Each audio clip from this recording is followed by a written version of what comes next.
Bonjour et bienvenue sur les clés de la réno. Vous vous lancez dans la rénovation? Alors vous êtes au bon endroit. Les clés de la réno, c'est le podcast qui vous accompagne tout au long de votre projet pour aménager et décorer la maison ou l'appartement qui vous correspond.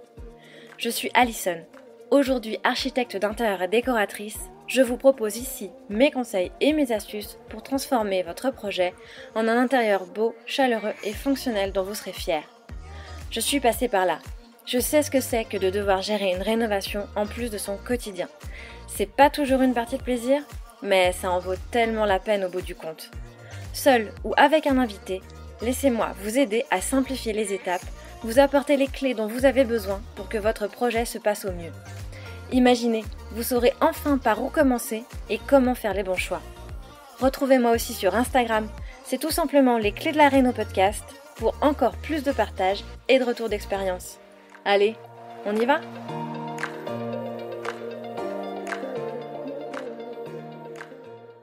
Si on parle un peu des choix peut-être plus esthétiques, notamment sur la cuisine, vous avez donc la cuisine, elle est faite dans l'extension, hein, c'est ça ? Oui. Et comment tu l'as choisie, comment elle est faite, enfin comment elle est constituée ? En fait, nous, déjà, la cuisine, c'était la pièce maîtresse de notre maison parce que c'est une pièce qui est hyper importante pour nous, parce que moi, j'adore cuisiner, mon conjoint aussi. Donc, vraiment, on savait qu'elle allait être très grande, très spacieuse, hyper fonctionnelle. Enfin, c'était hyper important pour nous. Et donc, effectivement, on a décidé de la faire en linéaire sur tout un pan de mur de l'extension. Donc, elle fait à peu près 7 mètres de long, tu vois. Ouais. Donc, on a clairement la place. Et voilà. Et après, effectivement, à Paris, moi, j'avais fait le choix qui est en fait peut-être une erreur, mais j'avais absolument voulu peindre mes façades de cuisine de la couleur dont je voulais, etc. Et en fait, ça n'avait pas bien tenu dans le temps. Mmh. Et donc, on s'était dit, bon, ici, ça va être une maison de campagne, il va y avoir du passage. Enfin, et donc, en fait, on s'était dit, il faut quand même qu'on prenne quelque chose qui est assez solide, qui va pas faire des petits pocs dès que tu ouvres un tiroir.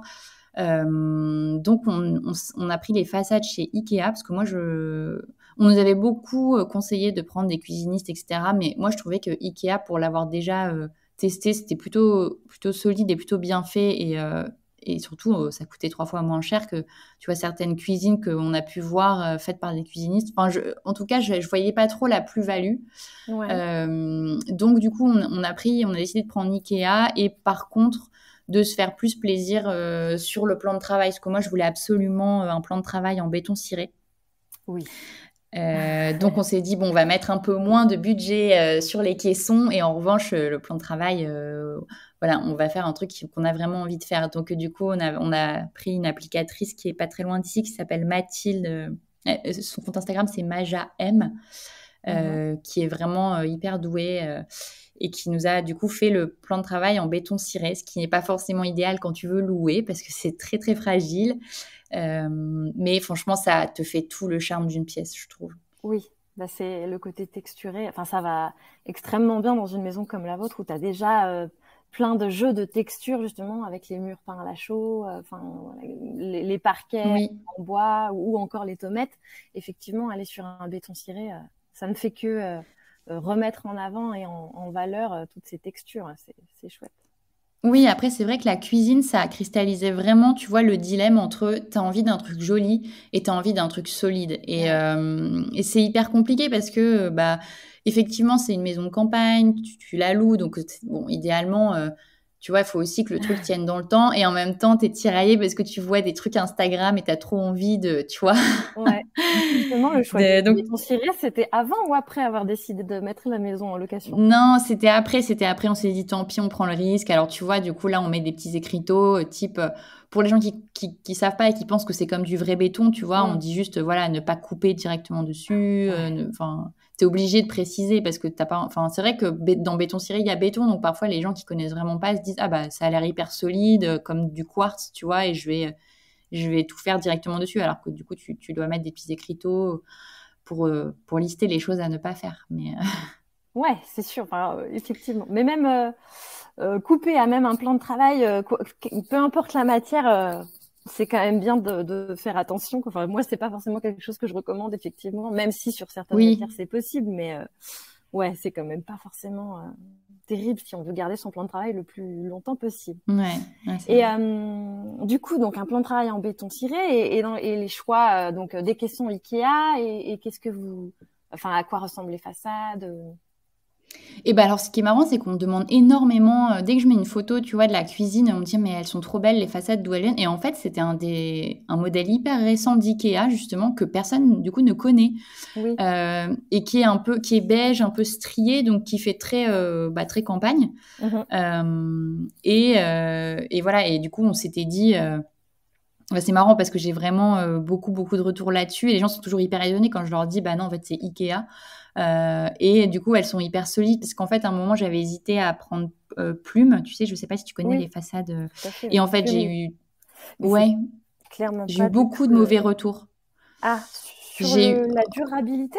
Exactement, tu vois? J'ai plusieurs amis qui avaient fait ce choix-là et qui m'ont dit: «Mais surtout pas, la qualité est hyper mauvaise, enfin ça tient pas», donc du coup, je me suis dit: «Bon, autant rester sur une valeur sûre, prendre un truc plutôt, qui va rester un peu plus et puis, tant pis, quoi». Mais c'est vrai que c'est un sujet, les façades, il y a beaucoup de choix et du coup, après, il faut vraiment, je te dis, arbitrer. Moi, j'avais fait le choix donc de la peinture de mes façades à Paris et c'était vraiment génial parce que du coup, tu avais exactement la teinte que tu Ouais. voulais, qui pouvait. Mais après, ouais, en termes de durabilité, c'était pas ça non plus. Donc, on a eu un gros sujet sur les matériaux. Oui, oui, ça, c'est toujours effectivement des belles discussions parce que c'est quand même des choix multiples et importants, effectivement. Et, euh, et du coup, tu es quand même contente de la couleur, même si c'était pas la couleur, enfin, que t'as pas pu choisir comme tu l'aurais fait en choisissant la peinture de tes façades, mais finalement, ça tombait bien, quoi. T'es tombée sur ces façades Ikea et la couleur correspondait à ce que tu cherchais. Oui, oui, oui, en fait, elle était. Bah, alors, j'aurais sûrement pas mis ça exactement si j'avais été, tu vois, si j'avais pu choisir, mais Ouais. franchement, elles étaient beiges, un peu dans les tons un peu crus, donc ça allait très bien avec le reste de la maison. Enfin, nous, on voulait vraiment une pièce lumineuse qui soit dans les tons beige, blanc, bois, donc non, Oui, franchement, ça s'est marié hyper bien. très clair. Oui, non, c'est vrai qu'elles sont belles. Ces façades, c'est les Stensund, je crois, si ma mémoire est bonne. Oui, mais c'est vrai que tu vois, je trouve qu'aujourd'hui, puis pareil, les poignées, tu peux les choisir un peu où tu veux. Je trouve que c'est assez facile, mine de rien, de te créer une cuisine jolie sans forcément faire appel à un cuisiniste et dépenser 20 000 euros, tu vois. Mm. Aujourd'hui, après, alors, tu as peut-être des sujets, ils te diront sûrement que ça dure plus longtemps chez eux, etc. Peut-être, tu vois, comme j'ai pas testé, je sais Oui. pas. Mais je trouve en tout cas que tu peux faire vraiment aujourd'hui des choses hyper jolies en choisissant tes façades, tes poignées, ton plan de travail, tu peux le faire de plein de façons différentes. Tu vois, chez Leroy Merlin, j'avais hésité aussi un moment à faire le plan de travail en carrelage parce que tu as des espèces de plans Ouais. à carreler qui coûtent rien et puis tu poses ton carrelage toi-même. Enfin, en vrai, tu as vraiment énormément de Oui. possibilités de Oui, faire des ça choses revient bien jolies. le plan en Exactement. carrelage, ouais. Ouais, c'est sympa aussi. Ouais. Et c'est très durable pour le coup. Et pas Oui. très cher. Et bah effectivement, la différence entre un cuisiniste et Ikea et une cuisine Ikea, bon, hormis le prix qui est imbattable chez Ikea, moi je trouve quand même que pour avoir aussi une cuisine Ikea, euh, c'est la quincaillerie en fait. Moi je trouve que le prix se ressent sur la quincaillerie, sur les tiroirs, tu sais, Ouais. enfin sur tout ce qui est vraiment oui quincaillerie. Euh, Au bout du compte, c'est là où on voit la différence avec un cuisiniste. Alors pas n'importe quel cuisiniste, parce qu'il y en a qui ont aussi de la quincaillerie de pacotille, on va dire. Mais c'est là où je trouve que Ikea est quand même un peu en dessous. C'est que ça se dérègle assez vite et tu vois, ça tremble un peu parfois. Enfin, c'est quand tu vas chez un cuisiniste de qualité, c'est pas la même quincaillerie. Et alors du coup, Ok. effectivement, c'est un choix qu'on fait en toute connaissance de cause de savoir si c'est quelque chose qui est gênant pour nous ou pas. Et puis pour la plupart des gens, ça peut ne pas être gênant. Mais bon, voilà. Moi, personnellement, je trouve que la différence, elle peut se faire un peu à cet endroit-là. Oui, après, ça dépend aussi sur combien de temps. Toi, si c'est la maison de ta vie et que tu sais que tu vas y rester 20 ans, j'imagine que tu mets pas forcément les mêmes budgets, alors que nous, on se disait, bah, au final, on va un peu louer, on va pas y vivre tout le temps. Donc, Mm, tu fais aussi tes choix en conséquence, en fait, je trouve. c'est sûr. Et vous avez mis une crédence. Oui, oui, oui, en zélige, ça effectivement, j'y tenais beaucoup, bah, qu'on a fait nous-mêmes. Je sais plus où est-ce qu'on a trouvé les zéliges. Je pense que ça doit être chez Leroy Merlin. Ah oui, d'accord, vous avez Mais pris c'était les... des vrais zéliges parce que je sais qu'ils ont une gamme un peu fake, mais là pour le Ouais. coup, ils ont une autre gamme qui est vraiment, enfin beaucoup plus chère et c'est vraiment des zéliges qui viennent du Maroc. Mhm. Et donc nous, et d'ailleurs en fait, je sais qu'on en avait commandé aussi. On avait commandé, alors c'était pas du zélige, mais on avait commandé du carrelage, je sais plus comment ça s'appelle, tu sais, du carrelage un peu qui est fait aussi au Maroc, qui est un peu teinté, du carreau de ciment. Ah oui. Euh, Enfin voilà, bref. Et je te dis ça parce qu'en fait là, on avait fait hyper gaffe d'aller chez quelqu'un qui était, enfin, alors je te dirai pas le nom parce que je me rappelle plus, mais c'était quelqu'un qui était vraiment très premium, qui faisait que ça. Tu vois, c'était hyper cher, etc. Et en fait, on avait été hyper déçus de la qualité. Le truc avait déteint. Enfin vraiment, c'était une catastrophe alors qu'on avait vraiment déboursé pas mal. Et du coup là. À l'inverse, en prenant le truc chez Leroy Merlin, j'avais des a priori, tu vois, je me disais, ah, peut-être que ce sera pas aussi, même si je savais que ça venait du Maroc, j'avais un peu des a priori. Et en fait, bah, à l'inverse, ça a hyper bien tenu, c'était hyper qualitatif, tu vois. Donc en fait, je sais que parfois, c'est difficile, tu vois, de choisir tes fournisseurs Oui. en connaissance de cause. Mais bref, tout ça pour dire qu'effectivement, on a mis du zélige et c'est hyper facile à mettre, en fait. C'est hyper facile.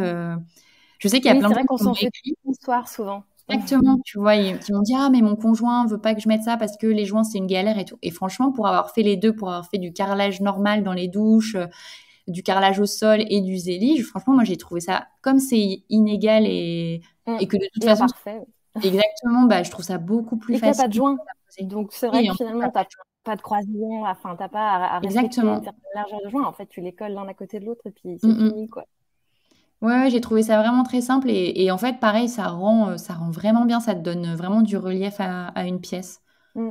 C'est vrai. Encore à nouveau un beau jeu de texture qui vient mettre en valeur l'ensemble, quoi. Ouais. C'est tout à fait.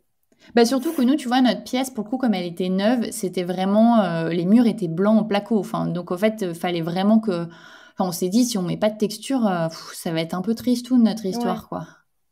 Oui, oui, c'est grâce à ça que vous avez réussi justement effectivement à donner un peu de vie à cette pièce qui était du coup très neuve par rapport au reste de la maison.